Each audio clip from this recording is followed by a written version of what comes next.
All righty. Hello, everyone. Thank you for being here to talk about constructing time, more specifically within open relating, but this can kind of be applied to any time management, time negotiation in any sort of relationship, social world. And when you see time management classes, you tend to see them from a business perspective more. So you might see some like similar ideas, but done in a much more pro connection, pro socialization sort of way. But yeah, thank you for being here tonight. Who am I? I am Mistress Cas, but you can call me just Cas. That's fine. I don't require anyone to use Mistress if you don't enjoy that. I am an educator and a guide, or some people might call that a coach, but I prefer guide. I am mainly a scientist practitioner, though, meaning I am a mental health clinician, an LPC associate supervised by Dr. Melissa Fleming in Texas. But I come from a public health science background. So I definitely, find research and data and public health and systems thinking and all that kind of stuff really important to everything I do. And that's why you'll see me use the descriptor intersectional a lot in my work in my bios and stuff. I'm also, a queer, kinky, polyamorous, femdom, leather person, cisgender, as well as disabled, mixed race, fat, crazy, all the different labels I have that affect, my view of the world. And this lens I'm going to kind of present to you on, being pro connection with people and being able to maximize your time and your relationships and be able to really enjoy yourself and your relationships as much as you want to anyway.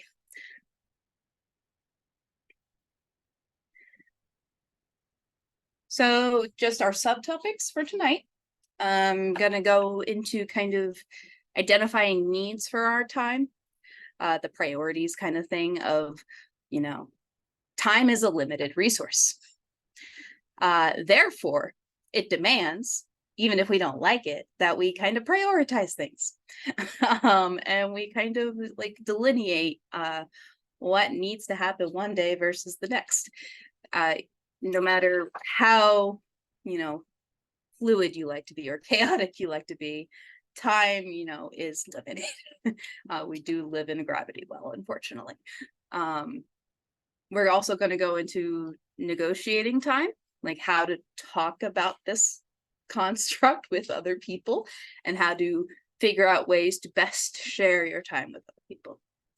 And I'm going to go a little bit into calendar skills, which is things like how to code your calendar, what type of calendar apps you might want to use, how to share calendars, all these different things that help you share your time a little more efficiently, but also organize your time for yourself. And of course, as we go through this, the people who are here today, you are welcome to ask questions or let me know if there's a problem throughout. I prefer via the chat, but you could unmute if you want to, if you have your voice recorded, that's up to you. But I have the chat window up so I can see if you have questions.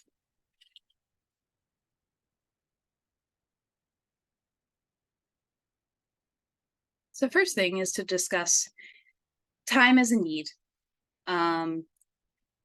We all have different needs for how we, use our time to fulfill those needs.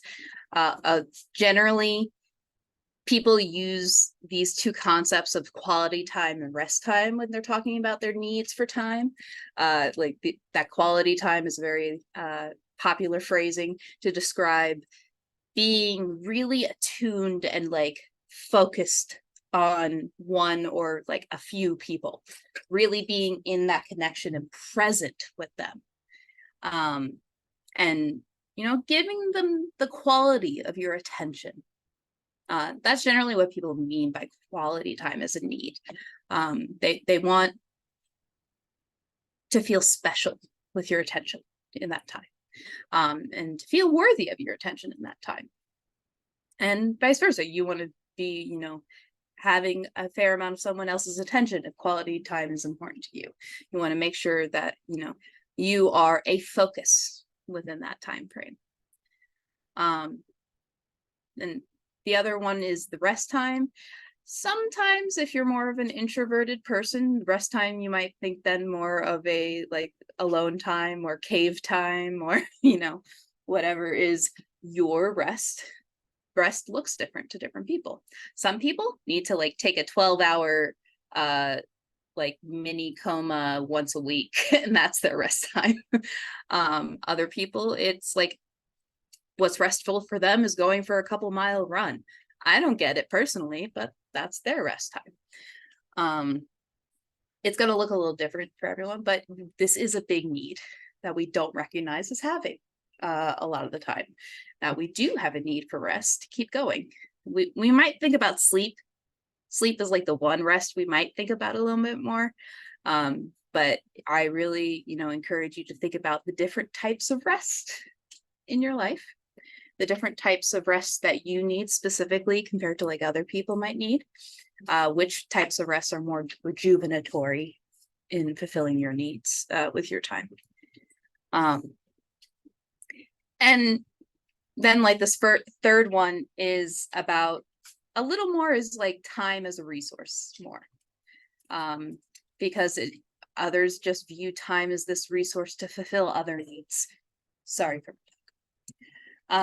you know, you can have other needs that are not necessarily social needs that you need to fill your time with and use your time wisely to do. Things like, you know, working towards safety, physical safety, meaning like a roof over your head to protect you from the elements. And, you know, needs like going to the grocery store, dealing with the how long it takes sometimes to get groceries, and all that kind of stuff. Need working towards financial means in the system. You know, you need to earn money a lot in this world to live, unfortunately. So, you know, time is valuable in that way to be used as a resource. But, you know, even if you don't like looking at time as like a regimented, limited resource, it still is. It still is very limited. So I want to go a little more in depth into how to use time as a resource socially. This is mirrored after like a decision diagram you'll see in business management stuff. It's a like a prioritization matrix, I think they call it. And yes, it's very similar, but I changed some wording here to kind of be a little more friendly to the fluidity that is relationships. So when you have your day-to-day happening around you, sometimes you can't control your day. So you can't control what happens in your day. Things happen that you didn't plan for all the fucking time. So, you know, this might be a way to kind of think through ways to manage your time as shit comes up. You know, we have these different categories here of important and not as important. So more like priority 1, 2 things, and then like lower priority items. And then there's the things of urgent or emergent, might be in other words if you want to think of it, and not urgent. So generally, I would recommend like if something important comes up, meaning maybe it's an inner circle partner, someone who's really important to you, you're committed to, and it is also urgent, meaning it is like deadline. There is a deadline tonight that it is needed. And if it doesn't happen, consequences. That's the kind of thing that you probably should consider doing in the next 8 or so hours. Maybe sooner, depending on the level of urgency and the level of importance. But generally, I would say, like, if you don't do it past that 8 hours, it is no longer in the urgent category. And if it's not urgent, then that's when it gets into the grayest area of this graph here, this decide, prioritize. If something is important but not urgent, you still need to do that important thing, at a certain frequency. You can't leave an important thing undone for months at a time. You need to decide where it falls in line with other, maybe not as important but urgent things, and all these other priorities in your life, to figure out when you can squeeze that in, and when is best to fit it in. For things that are not as important, maybe it's a casual friend who's just had a really hard time, and they have an emergent situation. They a casual friend who you don't have a lot of commitment to had a car accident, and they need some help in some fashion. Okay, if you are able to, there is not an important and urgent thing, or like an important pre-planned thing, then maybe try to do that today or tomorrow, that kind of level thing, where you are helping that person out or helping the situation out soon. Maybe it's not immediate, but you're going to help out in some form or manner to address the issue or the relationship in the next 24 48 hours range. And then, like, the things that are not as important, not urgent, when it comes to social time, these generally things still should happen at some point. Like, you should still socialize with people you don't know once in a while. Once in a blue moon, different people, different timelines for that kind of socialization. But you should plan it out and think about, like, okay, I'm gonna go to a social gathering at a place where I'm not like surrounded by all the people I know, at least once a month, kind of thing. And that is good to flex our social circles. It's good to flex our experiences. It's good to expand this diversity of input we have into us, the input of like different cultures, and it's important to keep expanding and to keep learning about people. And maybe this isn't just new people, this is just learning new things about the current people in your life. Maybe you have a friend that is a kink play partner or something, but they are not necessarily a romantic relationship. Staying in touch with that friendship and that playship, even though it's not a super important romantic relationship, is still important to your social health and well-being, I think. And like, again, time is not unlimited. You do have to prioritize things. There are people who say in their open relating polyamorous world that they are non-hierarchical, and that is a great philosophy, but a lot of the time that descriptor is a descriptor of a philosophy, not necessarily the function of their world, because time demands some sort of hierarchy and prioritization of things, and that's going to complicate if you don't face the fact that there is some sort of like hierarchy to life sometimes, and sometimes unfortunately so. But there's lessons in how to manage those things and keep the hierarchy, or more prioritization of your commitments balanced without compromising your philosophy and theology, or your priority, your values, all those different things. Of course, my pups are deciding to play right now.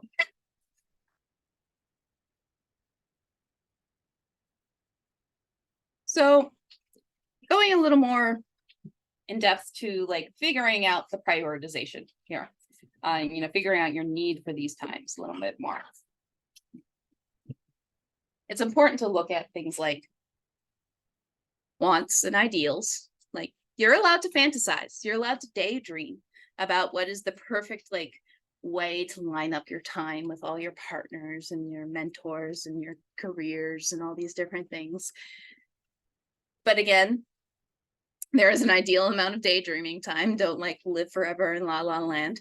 Like remember there is some real world here, and there's some real world needs, like the things I mentioned earlier, like eating, you know, how often you want sex or play, how much social you want.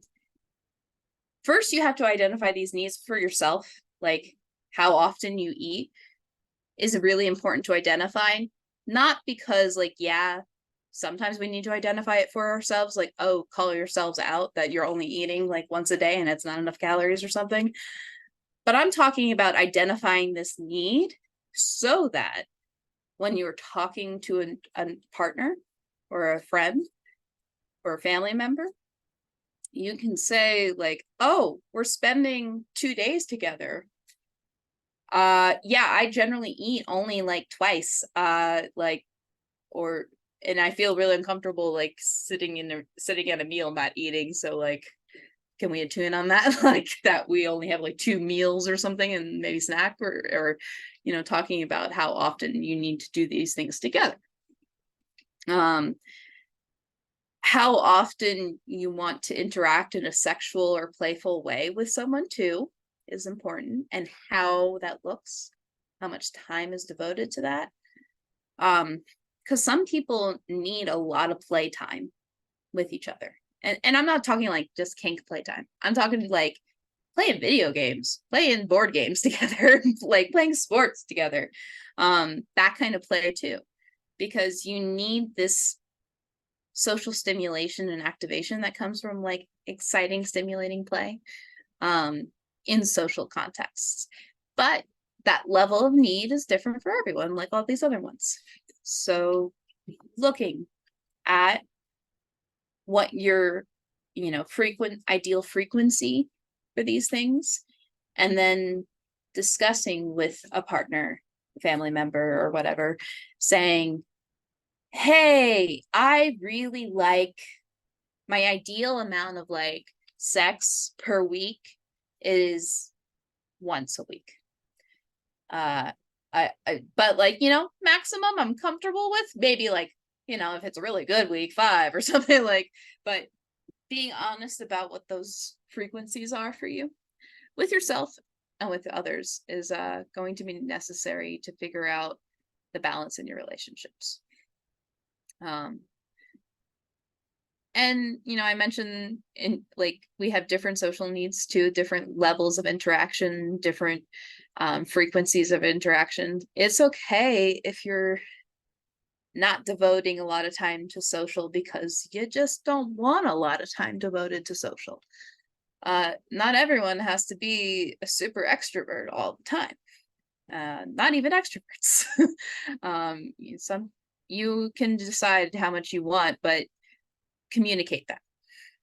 If you do change how much social you're wanting, and you have committed inner circle people that, you know, are committed to being in your day-to-day life, if you suddenly go from extrovert to hermit, communicate that and express like what you're thinking about that. Don't be the ghoster avoider type if you do go through a big change in your social patterns. And you know, if they are an inner circle person, they probably know this might be coming at some point and not be so surprised and be able to ride the ride as long as they are aware.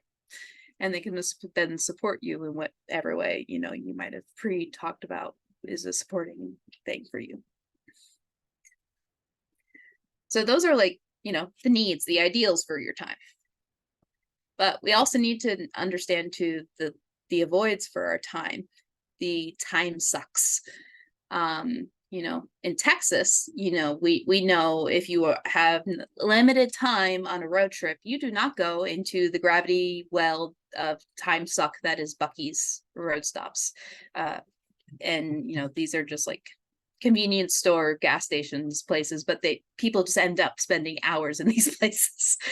And you know, you learn there's certain avoids in life depending on your day-to-day life that, you know, okay, this is going to be a waste of time, and I have a different priority for my time. But it can also be the things that like drain you if you spend too much time on it, but also the things that, you know, it's great for you in certain smaller amounts.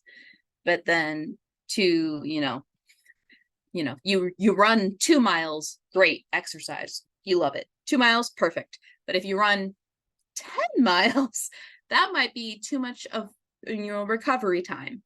And then you are not spending that energy and that time on something else that is possibly more important than recovering from like a 10-mile run or something. Figuring out your avoids and then communicating them. Again, communicate what is going to be too much of a time suck for you, and what is going to be too much of an avoid that maybe it's a limit.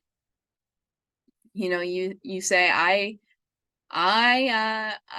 really avoid doing a certain chore if I can, because I hyperfixate on it and then it turns into a 5-hour chore, and it did not need to be a 5-hour chore. I'm going to ask someone else to do that chore. Like, maybe that is one of your avoids, and you should communicate that to the people you live with and so that they can maybe do the chore to an adequate place without 5 hours of hyperfixation time.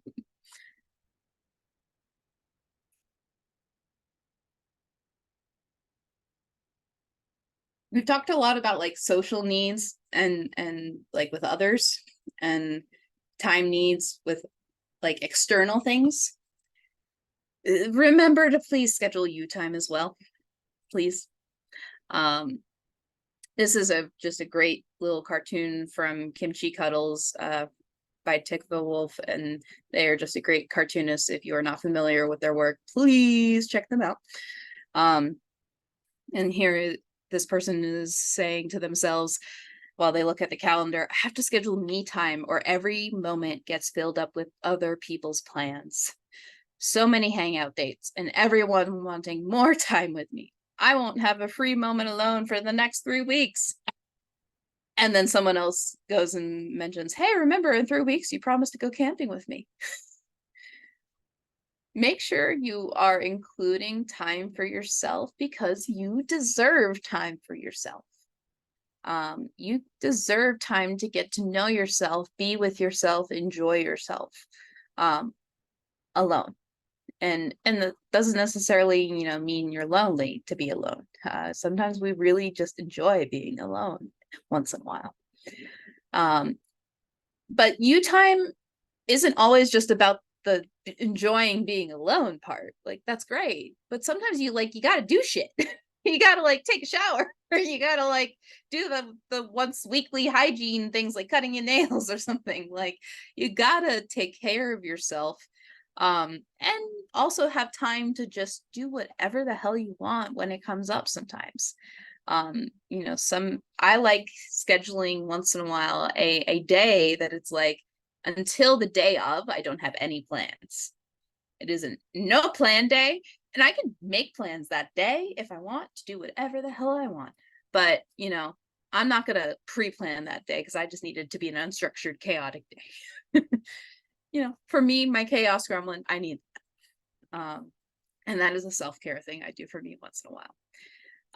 You need to find your sweet spot between the social commitments to others that are important to you and feed you in different ways, and the commitment to you, the commitment to yourself to take care of your groceries, to take care of your hygiene, to take care of sitting in a cave with a really good book.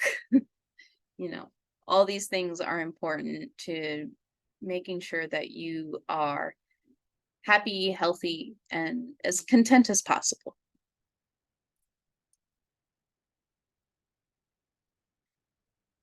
So, if you have something to suggest at the moment, you please feel free.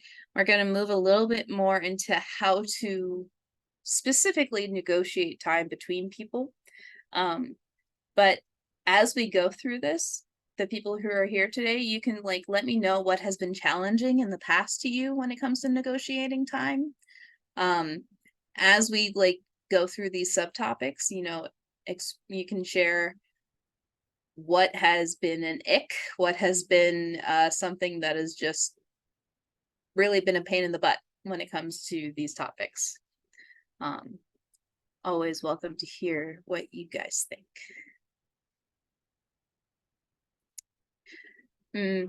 Starting on something I mentioned already a little bit, and we need to definitely go a little further in depth, is this idea that we view time differently. And this isn't just like a different like, yes, we all have very different expectations for our time and ourselves and our partners and everything, the expectations part. We also like just inherently relate to time differently. Some of us just have ADHD and time blindness that comes with that sometimes. And time is just this wibbly wobbly thing that we can't grasp sometimes. That is maybe not my version of ADHD all the time, but my trauma compensates for that one. That is more, you know, there are those ADHD people with time blindness, and their relationship with time is going to be very different than maybe the next person in the line. And, you know, partly of what we went through in the previous slides was understanding that you need to know your own time needs first. And then you can try to understand someone else's view of time. So understand, you know, and relate with yourself and attune with yourself that like, yeah, maybe I should wear a watch more often, or I should set alarms or timers, or like have a better relationship with time or awareness of time in my day-to-day life. Or maybe you should, you know, call yourself out and say that, you know what? I fixate about time too much. I need a little more like nonchalance, chaos, fluidity with my time. I don't need to hyperfixate on it so much. You know, being honest with yourself about that. And then sharing that honesty with your partners. And sharing the honesty of what you see in their time prioritization too. Someone just mentioned that it's hard to get their partner to take time for themselves. And yeah, like they might not even see time for themselves as super important because it's just not as much of a need to them, or they're numbing out the importance. That's also possible. Because some of us feel like we shouldn't be allowed to take time for ourselves when there are other things to do. That's definitely a response to trauma or baggage in our histories. But, you know, understanding that they don't view that as much of an issue. They are coming at it from a completely different point of view. Sometimes then can help you understand that point of view. That, you know, where is that it's hard for them to take care of themselves-ness coming from? Is it because they have too much on their plate? Or is it because they don't see the importance of taking care of themselves? Two very different issues, and would require like a different conversation and a different approach with the partner. But, you know, you can also, when negotiating these views and kind of, you know, seeing what our constructs of time are in a, you know, relationship system, we can share what we see about others, but we can't over assume at the same time that what we see is the truth of their experience. And at the same time, this might be not as open in some relationships as others. Some relationships like to really talk about these things in detail. I'm seeing you polyamorous folks. Sometimes we overfixate on like over negotiating elements of our relationships and over fixating on things. And that dependence on excessive radical honesty is sometimes really good in our lives, but it also can slow things down and lead to a time suck in itself. So it's important to, balance that a little bit.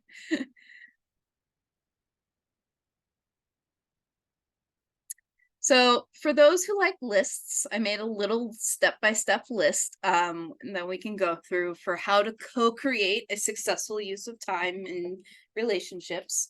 Um, there's going to be, some differentness to different people with these steps, of course. These are very general, and just a guide. So, you may feel free to make your own step list.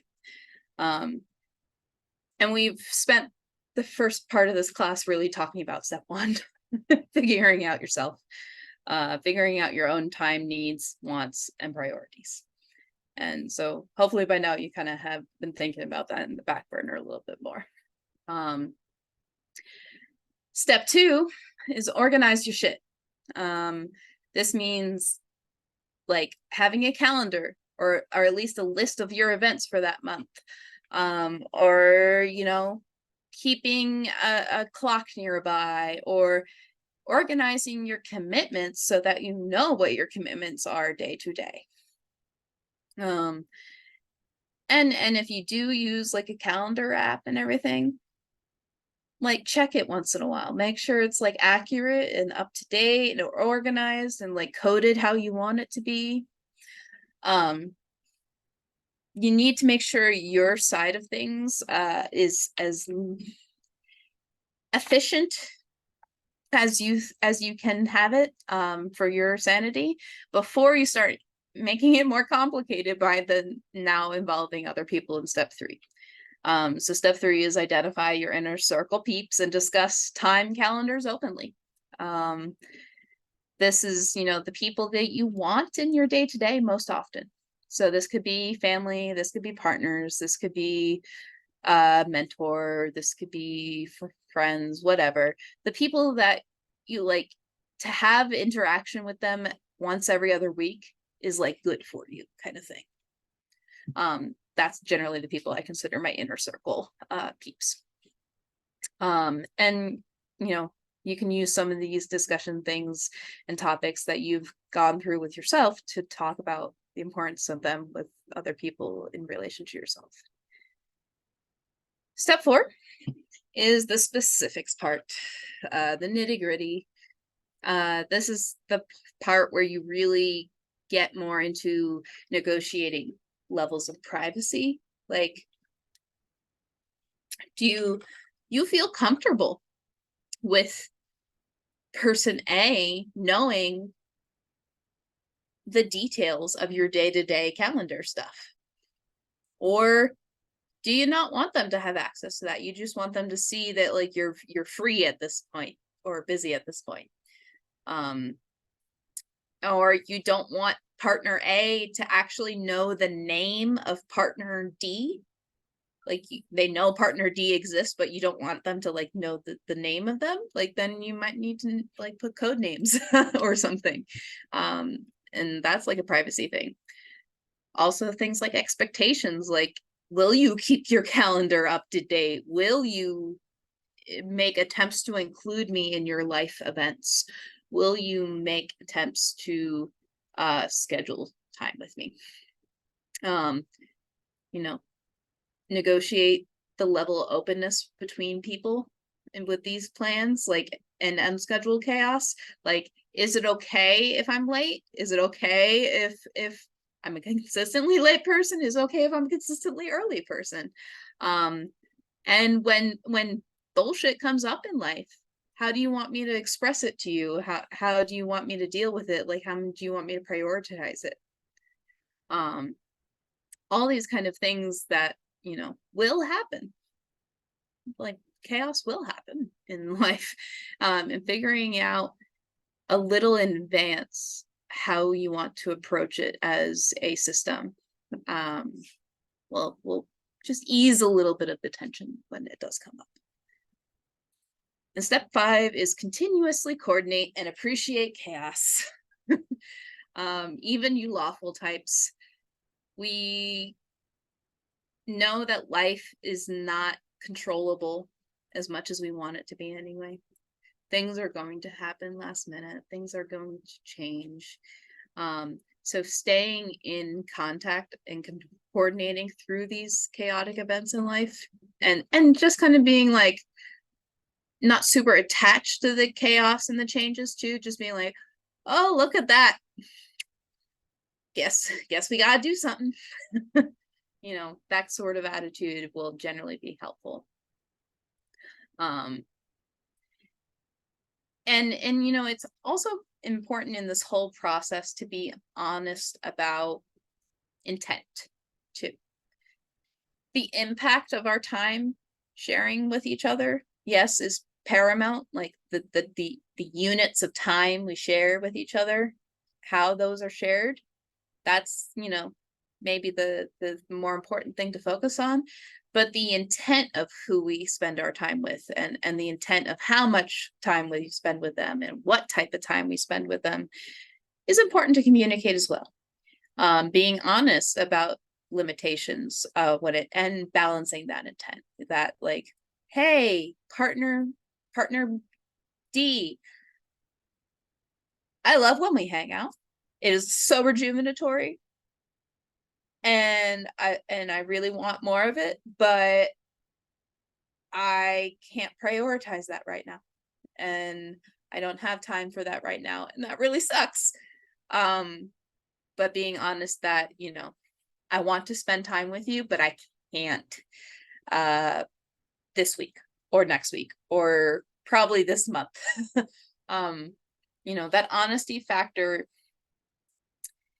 is important, but it's also really hard to be honest about our time too, especially when we're really like motivated people and we want to fit a lot of things in our time.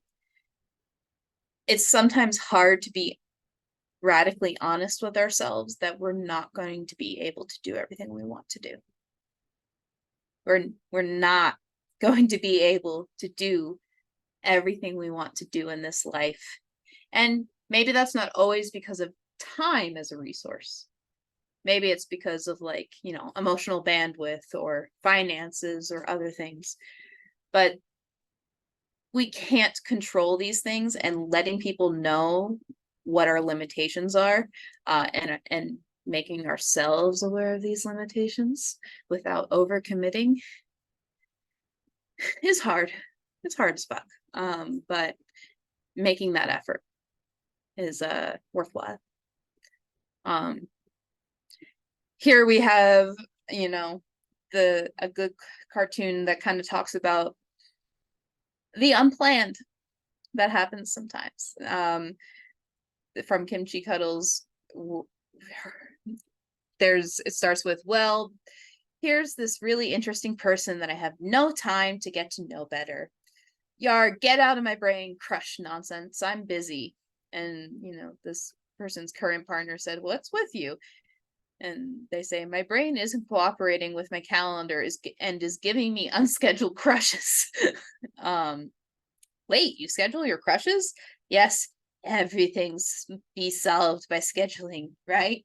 I can fit everything in if I just bring it down to like 5-minute increments and take no like unscheduled breaks.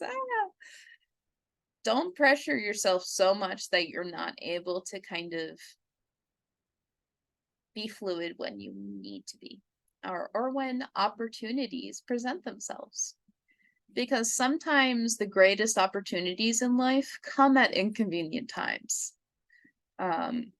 Sometimes the greatest opportunities in life don't have room to grow in the current life we have.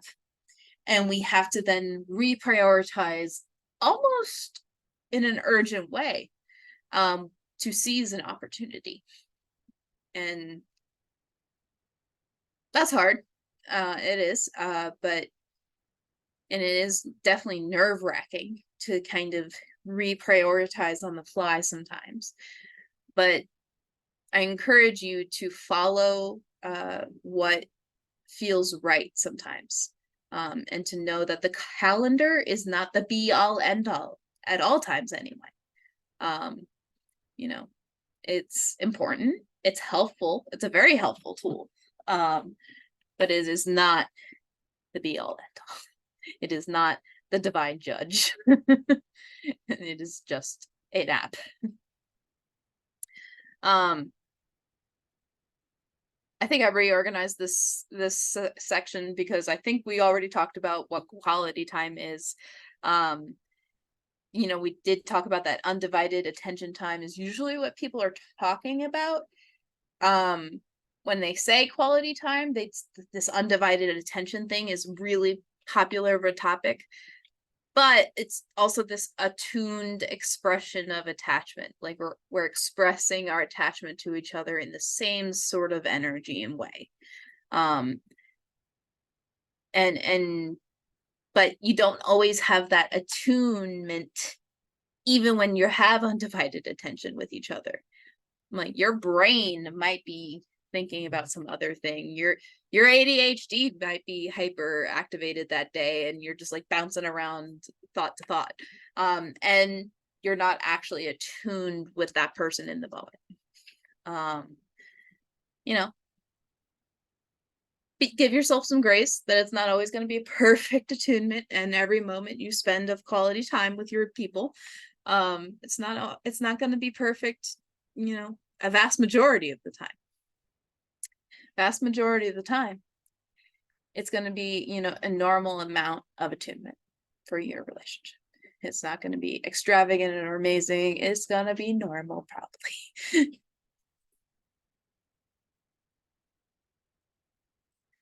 So let's talk a little bit more about calendar skills. Then, getting a little bit more into apps and technology and all these different things that are important to keeping us flowing in this modern world.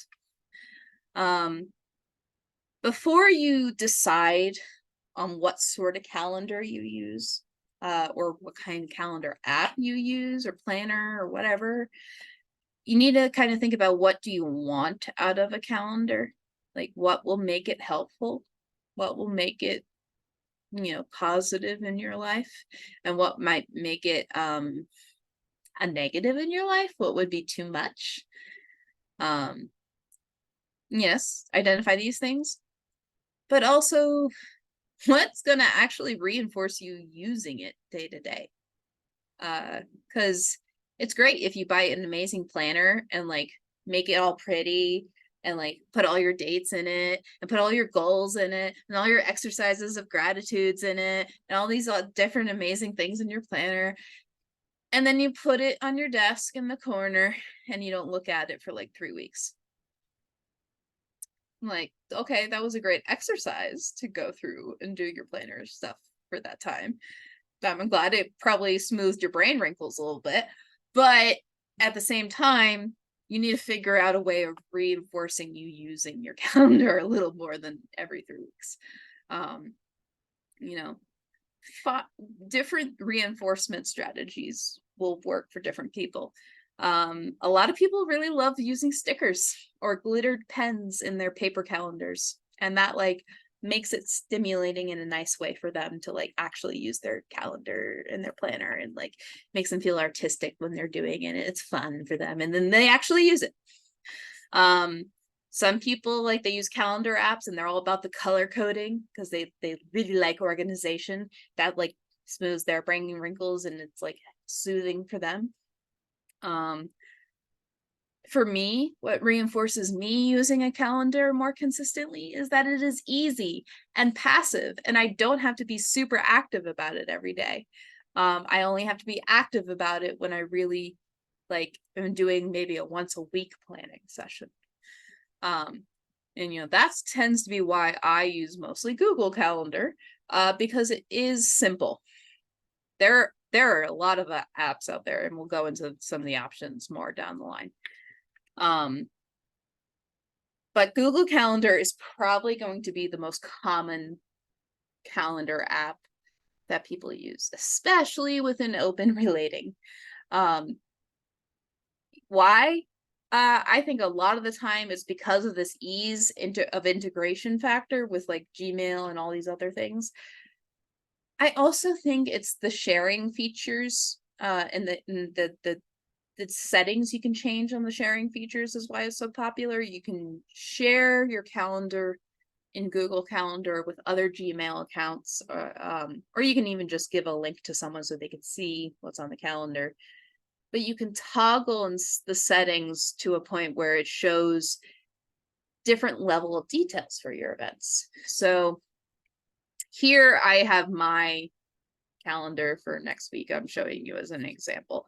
This is like with full details.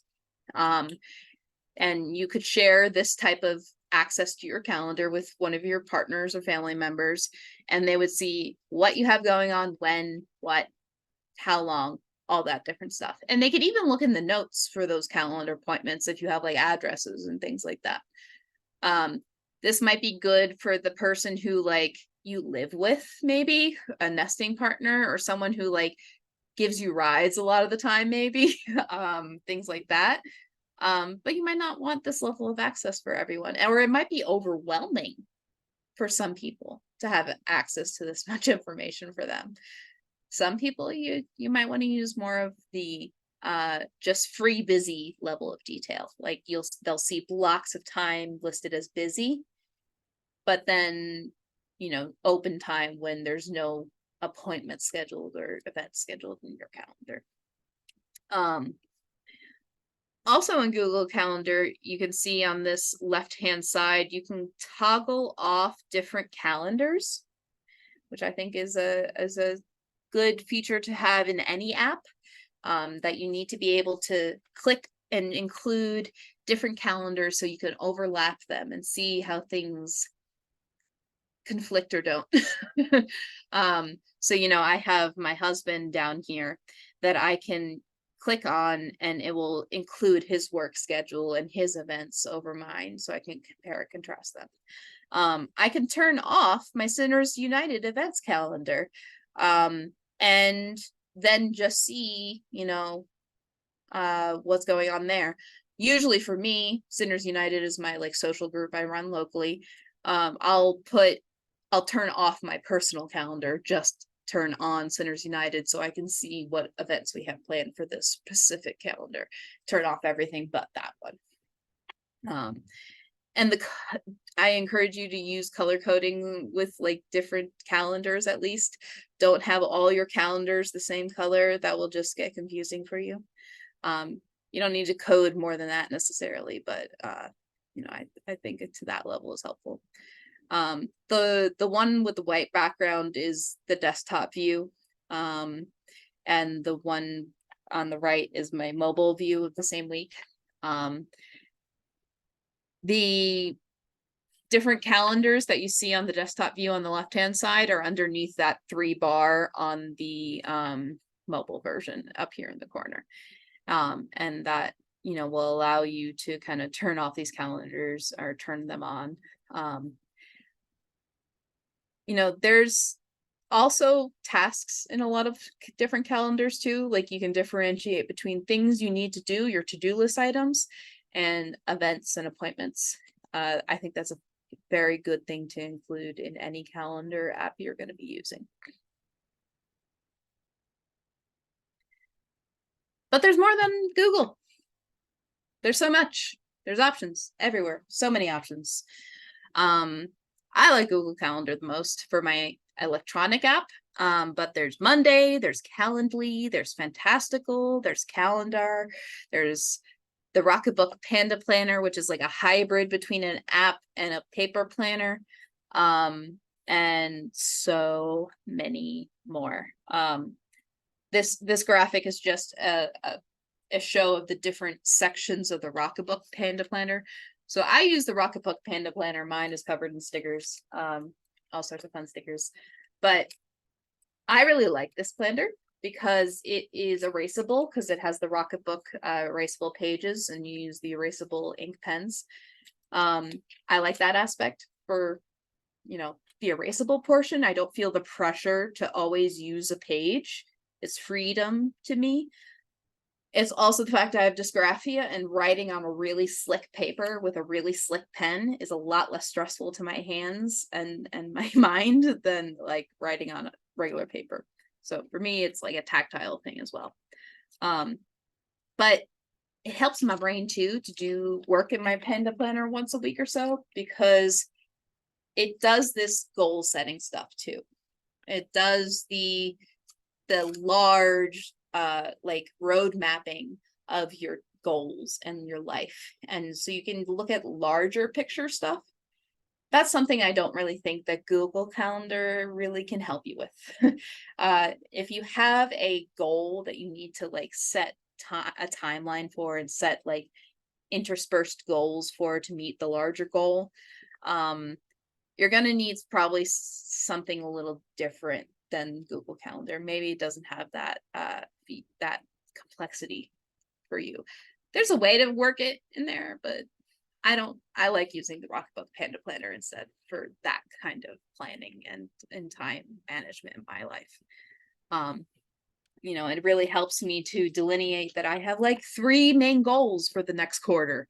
And to achieve main goal 1, I need to do main goal 1.2, 1.3, 1.4 by this date, this date, this date. And I only do that like once every other month, where I look at that in that much detail.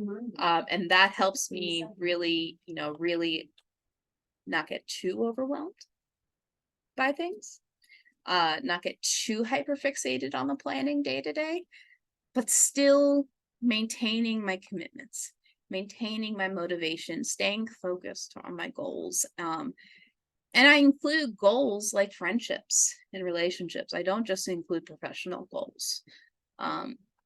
Make sure you include a diversity of goals when you're thinking about that kind of stuff. Okay. So these are some of the essential calendar skills I think are essential, whatever app or planner or whatever you're using. Generally, these are what I think are important. The concept of coding, which I kind of mentioned a little bit before. Coding is things like using different colors, different words, code names, and symbols to stand for different things. The reason for coding can be different too. You can use it because you need a shorthand. So maybe someone's name is really long and you're just going to put the first initial, because like you want to be able to see who it is on the calendar without like having to scroll through something. Or maybe it is for privacy's sake.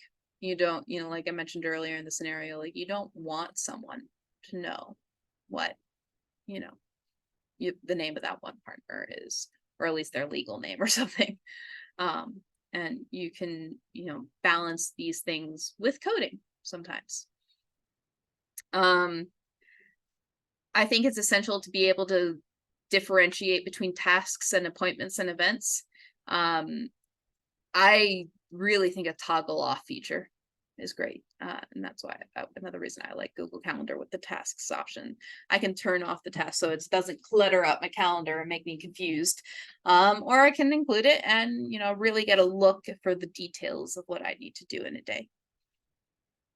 The other essential thing is the sharing component. Your inner circle should be able to see some version of your master calendar. Especially if you have like a complex inner circle and you have a lot of people in your inner circle, keeping everyone sort of attuned allows for a little more ease of scheduling sometimes, because then that way someone can be like, oh, I really want to see so and so, but like I know they're so busy. Okay, let me see what's on their calendar, see if they have any like big chunks of free time in the next couple of weeks. And then I can like check in with them after and be like, hey, I saw there was a chunk of free time. Would it be possible to use that for me and you time? And then these things like allow you to be a little more efficient in the communication process.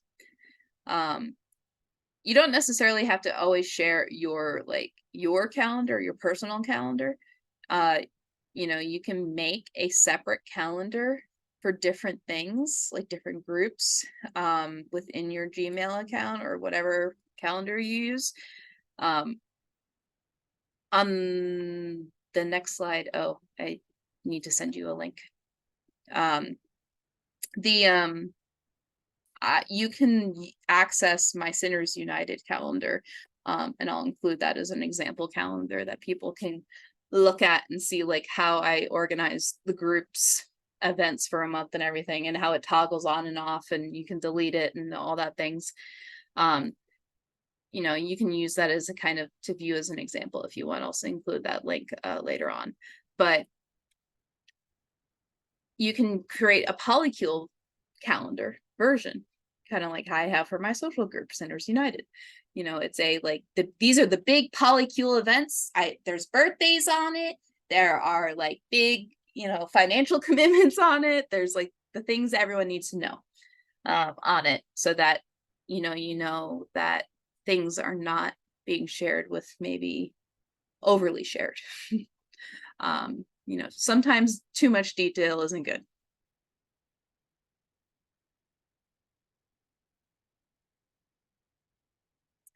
So here's some practice ideas for you guys to work on after we kind of close out today.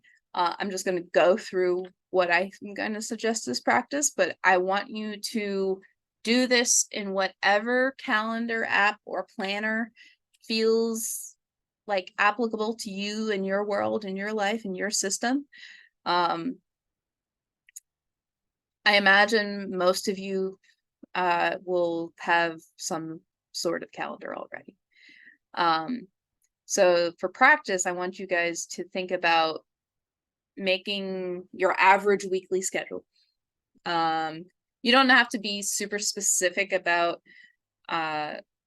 you know, making it include all that's going on. If this is just for practice, you know, you could just think of the average. Make sure everything that you can think of for that average week is on that calendar. Always double check before you hit send or share. This also helps you making sure that you are like organized and thinking about your stuff, as well as communicating like honestly and like openly to your people. And then try sharing. You know, schedule a date or event and invite that date event to your inner circle in that app, and see if they get the notification, if they actually get it, if they can accept it, if they can figure it out. This is a good way to like test a new app too. If you're considering a new calendar app, you can just see how an average week thing goes, and if you're able to share it and add new event. That's a good way to test something. But FYI, the sharing stuff doesn't always work on mobile versions of these apps. Just in Google Calendar, you can't really share a calendar from the mobile app. You generally have to figure it out on the desktop version. And it is similar in a lot of these other apps too. So just FYI, don't get yourself frustrated searching through the mobile app going, where's the sharing feature? Where's the settings for that? It's not in the mobile one usually. And like, if you have any problems with calendar apps, there are so many other YouTube videos out there on specific calendar apps and specific planners and how to make the most of them for your life. Every single calendar app and planner has an advocate that thinks it's the best one out there, and they can teach you all the cool features about it and how they use it in the coolest way, So if you find one you like, if you like an app or a certain planner, I encourage you to kind of like go through YouTube or TikTok or whatever and search through the keywords or hashtags and see if you can find like a short video on your favorite or chosen app or planner, and like learn some tricks for that specific system. Learn some new things that you didn't realize. It's always cool to kind of learn there's a new way to do something, a new way to highlight something and make your life just a tad more efficient. All right. I think that is all I have for you guys today. I'm just looking through the chat to make sure I didn't miss anything, any topics that came up when I did. I think I addressed those. I think. Is there any other questions? Family time. Balancing in that is sorry about my pups. Balancing that is really hard. Yes. And sometimes family comes above partners and social relationships of other kinds. And sometimes you know, partners become first, understanding the prioritization of your life and your relationships is a hard thing to face sometimes at first, to be like, I don't want to put, I don't know, my spouse above my mother or whatever, but like, I only have so much limited time.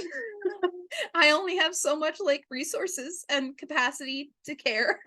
I'm going to choose to focus on this priority today.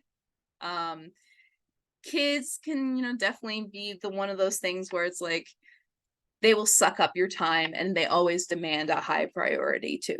And managing kids, especially younger kids who don't like have a decent relationship with time themselves yet, is incredibly hard because that chaos just erupts.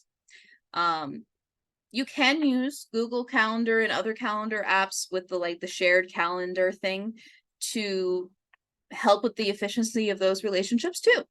So, if you have multiple caregivers and parents or whatever in a child's life, making a master calendar that is like family events for this kid or kids can sometimes then help with easing things and making sure that there is multiple access points to that calendar. There's multiple people that are listed as collaborators and can add things to that calendar. Generally, if you do have multiple collaborators on a calendar, though, like multiple people are scheduling events in that calendar, I would really encourage to check the settings and make sure you're getting notifications when new events are scheduled. That you get like an email or a pop-up notification when, other collaborator puts something in the schedule, so that you're aware of it when it comes up. Because that is a thing when you're not in like day-to-day relationship with like a caregiver, that can be issues.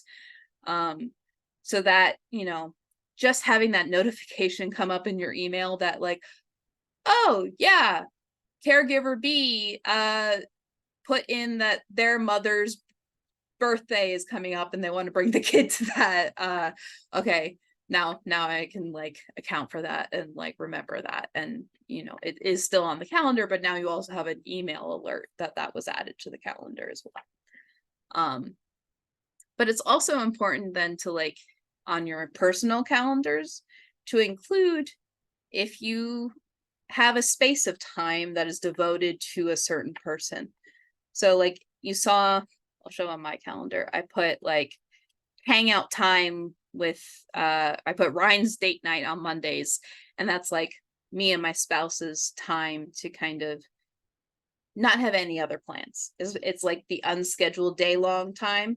Like we might not have like quality time that time, but that is the day for house and home and spouse.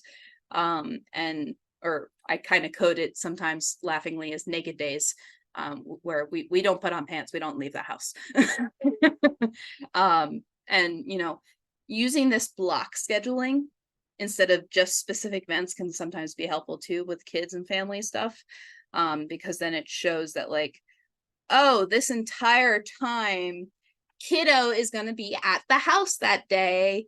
You can still come over, partner A, but be aware that my kiddo is going to be there that day, but not like the other day. That block scheduling is helpful for when you don't know the specifics of a day. You can just, like, okay, this 12 hours, I'm gonna have kid over for that's my day. I get to have the kid. And so your people know that, like, oh yeah, I could probably come over, but I gotta, like, not curse. And I gotta, like, prioritize the kid. Any other subtopics of questions you want to talk about before we finish tonight?